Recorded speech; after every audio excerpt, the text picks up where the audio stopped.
शक्ति प्लाजा शहर के बीचों बीच खोला गया एक नया फैंसी शोरूम है जहां पे लेडीज़ के लिए डिफरेंट वैरायटीज़ के jewelleries, bangles, bag, nail polish और कॉस्मेटिक के वाइड रेंज कलेक्शंस अवेलेबल है। और यहाँ पे बच्चों के लिए toys and fancy items available है और यहाँ पे रेंटेड बेसिस पे गोल्ड कवर ज्वेलरीज भी दी जाती है। ओम शक्ति प्लाजा, अबोडीन बाजार, बाबू लाइन नियर गणेश टेम्पल।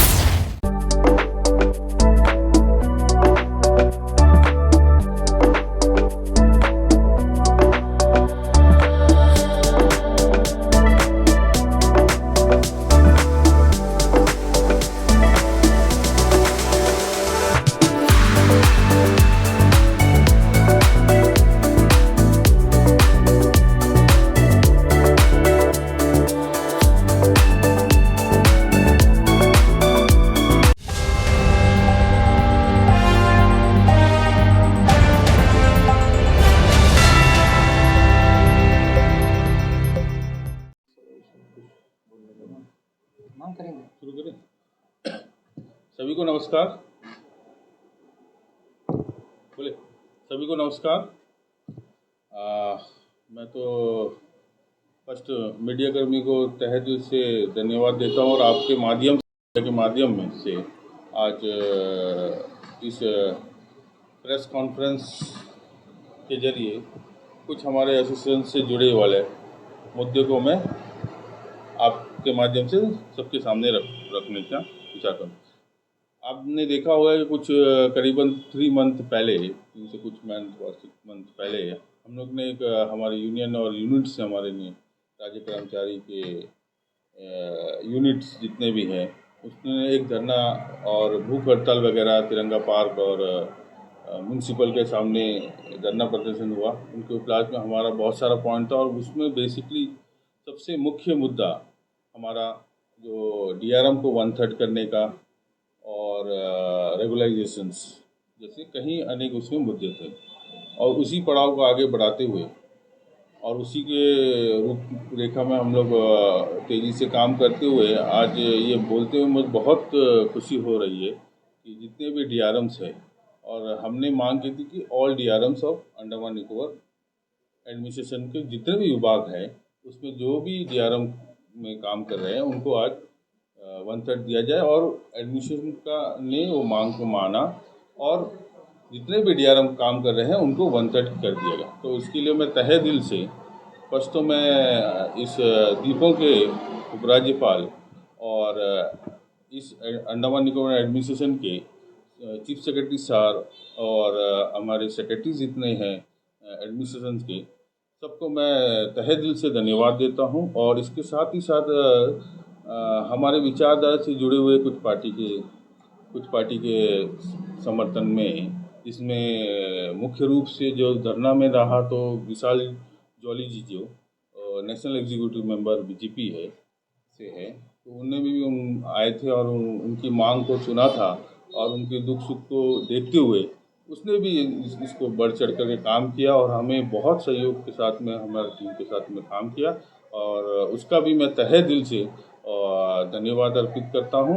और साथ ही साथ अनेकों डिमांड है और हम लोग स्टेप बाय स्टेप सारे काम में काम कर रहे हैं और आने वाले समय में बहुत सुनहरा होगा और बहुत सारे मुद्दे को मैं कामगार के मुद्दे को लेकर हम लोग काम कर रहे हैं और एक एक पाटली जो हम लोग उसको पूरा करते रहेंगे।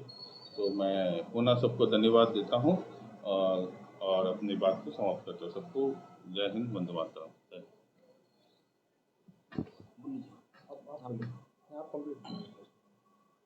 सभी को नमस्कार। मैं बीजू पिल्ले, जनरल सेक्रेटरी अंडमान निकोबार राज्य कर्मचारी महासंघ। पिछले 9 तारीख को जो आदेश जारी हुआ 130th का सभी डीआरएम्स के लिए, इसके लिए तो वैयक्तिक रूप से भी हमने मिलकर अपनी खुशियाँ जाहिर की थी और साथ ही साथ हमारे अध्यक्ष ने इस विषय पे आरंभ में ही रख दिया तो मैं इसको रिपीट नहीं करना चाहूँगा।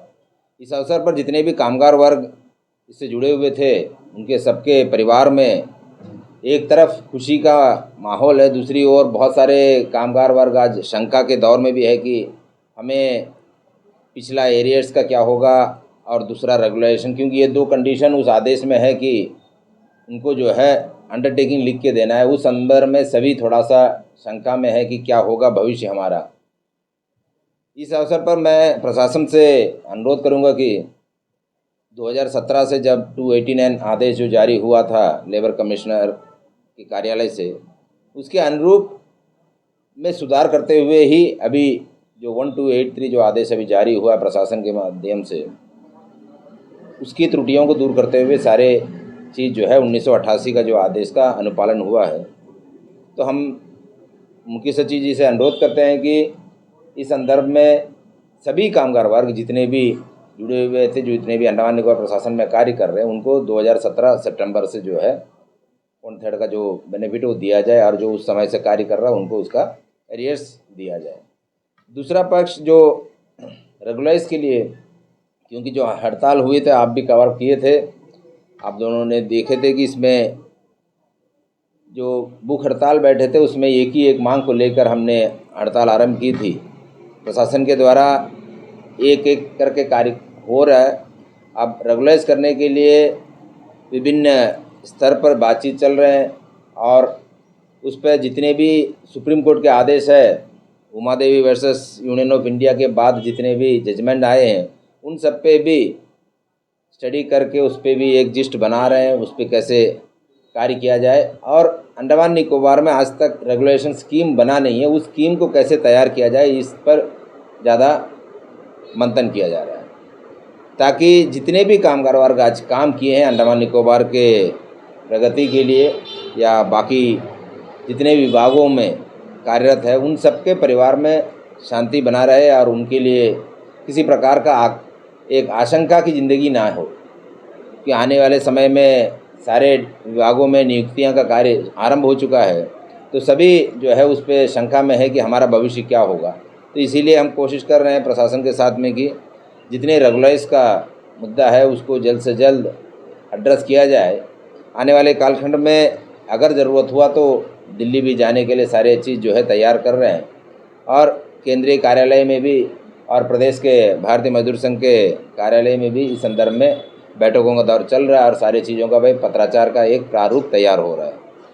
तो इसके लिए हमारी तरफ से जितना भी प्रयास है इसमें किसी प्रकार की कमी नहीं रहेगी। ये हम आपको आश्वस्त करना चाहते हैं कि आप एक अंडरटेकिंग साइन कर देने से कोई बहुत बड़ा गुनाह नहीं हो जाएगा। ये भी मैं इस अवसर पर उनको आश्वासित करना चाहता हूँ।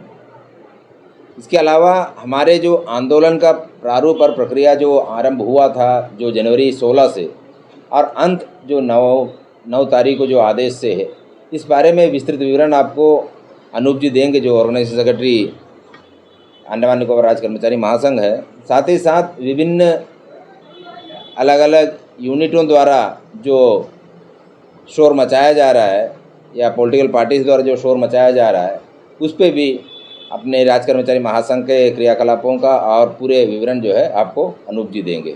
बहुत बहुत धन्यवाद। इससे पहले जब हम लोग मांगों को लेकर के जब प्रशासन के पास में और मज़दूरों को लेकर के जितने भी हमने धरना प्रदर्शन और कामगार बचाओ आंदोलन किया, तो हमारा पूर्ण रूप से शुद्ध हमारा यही मानना था कि मज़दूरों को तुरंत उनका जो चीज़ उनको मिलना चाहिए उनका लाभ उनको मिले। ये एक मानसिकता के साथ में हमने बहुत सारे आंदोलन करे, बहुत सारे मीटिंगें करे, आम राय बनाने का, एक कंसेंसस बनाने का कोशिश किया कि जैसे भी मज़दूरों का मांग फैलों में ना फंसे, उसका कहीं ना कहीं जल्दी से निवारण हो। इसमें काफ़ी समय हमने जितने भी पॉलिटिकल पार्टी है उनके माध्यम से हो या सरकार में उपस्थित जितने भी सेक्रेटरीज है, चीफ सेक्रेटरी सर है, सबसे बात करके कोशिश किया कि इनके जो मांग है उसको जल्दी से समाधान करें। जब हमने आज से 3.5 महीना पहले जब कामगार बचाओ आंदोलन 22 सूत्र मांगों को लेकर के हमने किया था, उसमें एक मुख्य मांग जो हमारा था कि 1/30 पे जो है सारे DRMs जो भी अंडमान एडमिनिस्ट्रेशन में काम कर रहे हैं उनको सबको 1/30 का पे का बेनिफिट मिलना चाहिए। क्योंकि ये मांग इसीलिए भी उठा कि 2017 में एक पॉलिसी डिसीजन लिया गया कि जितने भी DRMs हैं अगेंस्ट वैकेंसी उनको सबको 1/30 पे का लाभ दिया गया। 2017 में एक पॉलिसी डिसीजन उस टाइम के चीफ सेक्रेटरी आनंदो मजुमदार सर और उस टाइम के जो MP हमारे विष्णुपद राय जी, इन सब के और मज़दूरों का जो मांग उस टाइम जो तेज़ी से मज़दूरों ने इस विषय को लेकर के जो मांग उठाया था, उसके माहौल को देखते हुए उनके जो समस्याओं का परेशानियों को देखते हुए उस टाइम के तत्काल के MP हमारे विष्णुपद राय जी ने चीफ सेक्रेटरी साहब से बात करके बहुत बढ़िया से उनको समझा करके इस विषय में एक आम राय बनाया, जिसका बहुत बड़ा लाभ उस समय के जितने भी PWD में कार्यरत DRMs है उनको मिला। करीब करीब 2700 करीब लोगों को 1/30 पे का सीधा बेनिफिट जो है उनको मिला। उसके बाद एक विषय आ गया था कि जो अगेंस्ट द वैकेंसी है उनको मिला, लेकिन उसके बावजूद भी जो लोग काम कर रहे हैं उनका क्या, तो उनके ऊपर में कहीं ना कहीं ठीक से प्रस्तुति नहीं हुआ, बात को ठीक से रखा नहीं गया। और कुछ यूनियन उस समय इस विषय को लेकर के डायरेक्ट इसको कोर्ट में लेकर के चले, कहीं ना कहीं 2-3 साल इस मैटर को कोर्ट में फंसा रहा। बहुत जगहों से इसको बात करना चाहे, लेकिन कोर्ट के अधीन विचाराधीन होने के कारण इसमें कोई समाधान हो नहीं पाया। अभी एक शुभ समय आया जिसमें हमने इसमें कोशिश किया कि इनको तुरंत 130 जो भी लेफ्ट आउट DRMs है 2017 में जो ऑर्डर निकला 289, उसके बाद में जितने भी DRMs है उनको इसका फ़ायदा मिले। इसको लेकर के काफ़ी दौर की बातें एडमिनिस्ट्रेशन के साथ हुई, एक आम राय बना। हमने उनको समझाने में हम भी कामयाब रहे कि भाई ये जो प्रॉब्लम्स मजदूर फेस कर रहे हैं डेली लाइफ में, उनको आज पेमेंट बढ़ना चाहिए। आज वो 12,000 में है, कहीं ना कहीं कोर्ट के फंस करके मुद्दा 2-4 साल डिले और ना हो जाए, इसका पूरा ध्यान राज्य कर्मचारी महासंघ और भारतीय मजदूर संघ के कार्यकर्ताओं और उनके अधिकारियों ने रखा कि इनको तुरंत इसका लाभ मिले। उसमें हम कहीं ना कहीं आज सफलता के साथ आपके साथ में बैठे हैं। बहुत यूनियन बहुत कुछ चीज़ बोल रहे हैं कि उन्होंने नहीं किया है, मज़दूरों के साथ कॉम्प्रोमाइज़ कर लिया है, मज़दूरों के मांग को माना नहीं गया है। ये सारी टोटली राजनीति से प्रेरित बयानें हैं। इनका उद्देश्य मात्र मज़दूरों को भड़काना है। हम आज सीधे सीधे मज़दूरों से यहाँ इस प्रेस वार्ता के सामने से उनसे मांग करते हैं कि आपका जो समस्या था कि भाई कुछ लोगों को पेमेंट ज़्यादा है और कुछ लोगों को पेमेंट कम है, इसमें कुछ ना कुछ समाधान होना चाहिए। ऐसे काफ़ी मज़दूरों ने हमारे यूनियन ऑफिस में आकर के, और कभी भी हम कोई भी सेक्शन में जाते हैं तो इस विषय को तुरंत वो बोलते हैं भैया हमारा पेमेंट बढ़ाने के लिए कुछ करिए। तो आज उसका एक समाधान निकला है। जितने भी लेफ्ट आउट DRMs है उनको आज मिला है। और जहाँ तक बात है कि जो लागू है 9 मई से जो ऑर्डर लागू हुआ, ये लोग 2017 से उनको मिलना चाहिए, क्योंकि 2017 में पॉलिसी डिसीजन हुआ और 130th का जो फर्स्ट जो मांग पूरा किया गया, तो इन लोग भी उस समय से कार्य किया तो उनको भी मिलना चाहिए। हम भी ये मानते हैं कि उनको मिलना चाहिए। उसके लिए राज्य कर्मचारी महासंघ इसके लिए भी काम करेगा और हम पूर्ण शुद्ध मन से इसके लिए भी प्रयास करेंगे कि जो भी DRMs 2017 से है उनको भी 2017 से उनका बकाया जो राशि है वो भी एडमिनिस्ट्रेशन देने का प्रयास करे। उसके लिए आने वाले समय में राज्य कर्मचारी महासंघ पूरे अपने कमेटी के साथ में भारतीय मजदूर संघ के साथ मिल करके ये प्रयास करेगा कि उनको भी बकाया राशि जो भी उनका एरियस है वो मिले। उसके लिए हम काम करेंगे। ऐसा हमारा आज के प्रेस वार्ता में हम आपको कहना चाहते हैं, क्योंकि हम इसलिए इसको बार बार फोकस कर रहे हैं कि कुछ यूनियन जो है मजदूरों के साथ में उनको भड़काने का प्रयास कर रहा है। इसलिए मैं मजदूरों से सीधा वार्ता कर रहा हूँ कि आप विश्वास रखें संगठन के ऊपर। राज्य कर्मचारी महासंघ आपके साथ है। आपके समस्याओं को इग्नोर कर हम नहीं चलेंगे।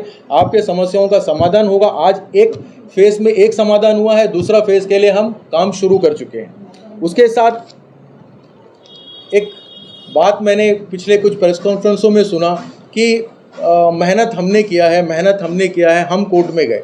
मैं कहना चाहता हूँ 2017 में जो ऑर्डर पॉलिसी डिसीजन हुआ वो कोई भी कोर्ट के ऑर्डर पे नहीं हुआ। ये पूर्ण रूप से उस समय के चीफ सेक्रेटरी और उस समय के जो माननीय सांसद थे विष्णुपद राय जी, और उस समय के जो हमारे पार्टी के जो रोलिंग पार्टी के जो अध्यक्ष थे विशाल जॉली जी, और भारतीय मजदूर संघ का भी उसमें बहुत बड़ा योगदान रोल रहा कि उन्होंने भी काफ़ी मीटिंगें राजनिवास में LG साहब से किया, चीफ सेक्रेटरी साहब से किया, और भी यूनियनों ने किया। हम एक बात नहीं करेंगे, सबके सार्थक प्रयासों से उस टाइम का जो इशू था 2017 में अगेंस्ट द वैकेंसी 2700 लोगों को 130 दिया गया। इसलिए कोई अगर एसोसिएशन ये कहेगा कि खाली हमने मेहनत किया तो ये आप राजनीति से प्रेरित बयान है। इसका मजदूर कभी समर्थन नहीं करेगा, ऐसा मजदूरों का कहना है। और दूसरा विषय आया गया कि हमने कॉम्प्रोमाइज़ करके ये ऑर्डर को निकाला है। हमने मजदूरों के समस्याओं को समाधान करने के लिए इस चीज़ का इनिशिएटिव लिया कि इनको तुरंत इनको मिले। बाकी जो मांगे हैं वो समय रहते उस पर काम चलेगा। ये हमारा सबसे बड़ा विषय था जिसमें कहीं ना कहीं हम कामयाब हुए हैं।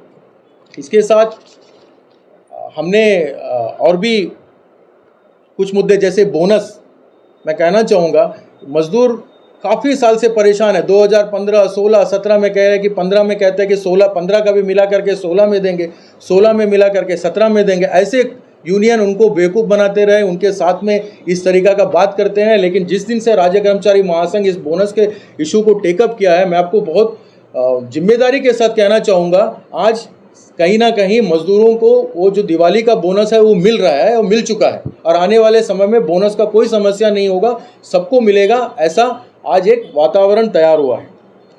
इसके साथ कुछ बातें और भी यूनियनों ने कहा कि भारत सरकार, प्रधानमंत्री, होम मिनिस्टर का क्या काम, क्या उन लोग नीचे आ गए या उन लोग ऊपर चले गए। इस तरह के आधारहीन बातें करके मजदूरों को भड़काना। और जहाँ तक भारत सरकार है, प्रधानमंत्री है या भारत के गृह मंत्री है, वो मजदूरों के लिए हैं और वो मजदूर के लिए नीचे भी आ सकते हैं और मजदूर भी ऊपर जा सकते हैं। तो इस तरह के बेबुनियाद बातें करके मजदूरों को भड़का रहे हैं। और दूसरा विषय भी कहते हैं कि भाई हम मजदूरों के साथ है, दूसरा यूनियन उनका मांगों को लेकर के चल रहे हैं तो हम भी उनके साथ देंगे। ऐसे एक महाशय कह रहे थे कि अगर यूनियन मांग रहा है कोई भी यूनियन मजदूर का, हम भी उनका साथ देंगे। मैं आपको कहना चाहूँगा, जब कामगार बचाओ आंदोलन और कुछ भूख हड़ताल जब पीडब्ल्यूडी कर्मचारी संघ, नगर पालिका के कर्मचारियों ने किया, उसको रोकने का हर तरह से कुछ यूनियनों ने प्रयास किया है। आज ये कह रहे हैं कि हम उनके साथ में खड़े रहेंगे। आप कभी मजदूरों के मांग के साथ में नहीं खड़े थे। आपका उद्देश्य खाली मजदूरों के मांग को लटका करके राजनीति करना और मौजूदा विचारधारा या अपने विचारधारा के खिलाफ अगर कोई सरकार चल रही है उनके खिलाफ में बात करना, मजदूरों को उनके खिलाफ करना, ये छोड़ करके और कोई भी आपका उद्देश्य मजदूरों के हित के लिए नहीं है। तो मैं आज मजदूरों से और अपने जितने भी डीआरएम भाइयों से कहूँगा कि आप लोग जो भरोसा पिछले 1 साल से राज्य कर्मचारी महासंघ और भारतीय मजदूर संघ के ऊपर में आपका जो भरोसा है उसको कायम रखें। आपके मांगों को लेकर के हम आगे भी इस तरह का प्रयास करेंगे। जहाँ तक म्युनिसिपल का कर्मचारियों का बात है, बहुत खुशी का बात है कि उनका समस्याओं के समाधान के लिए और उनका रेगुलाइजेशन को लेकर के एक कमेटी का गठन हुआ है जो आज कंटिन्यू वो कमेटी काम कर रहा है। आने वाले दिन में हमारे एसोसिएशन भी, हम भी उनसे मिलेंगे। ऑर्गेनाइजेशन का बात है, जैसे बिजू जी ने बताया, उसके मांगों को भी हम कैसे एक एक स्टेप करके आगे ले करके जाएंगे, उसमें कंटिन्यूअस राज्य कर्मचारी महासंघ, भारतीय मजदूर संघ पूर्ण रूप से विचार कर रहा है। और आने वाले दिन में हमको पूरा उम्मीद है कि हम रेगुलाइजेशन को लेकर के भी कहीं ना कहीं सफल होंगे। आपका साथ बने रहे, ऐसे लोगों पर ध्यान मत दे, ऐसा मेरा कहना है। और आज आप लोग यहाँ पर आए, समय दिए, इसलिए आप सबका बहुत बहुत धन्यवाद। जितने भी मजदूर भाई हैं पीडब्ल्यूडी में, सबको बहुत बहुत शुभकामनाएं। और डीआरएम जितने भी हैं, आज आप इसका बेनिफिट ले रहे हैं, इसलिए आपको भी बहुत बहुत शुभकामना। इतना ही हमारा विषय है।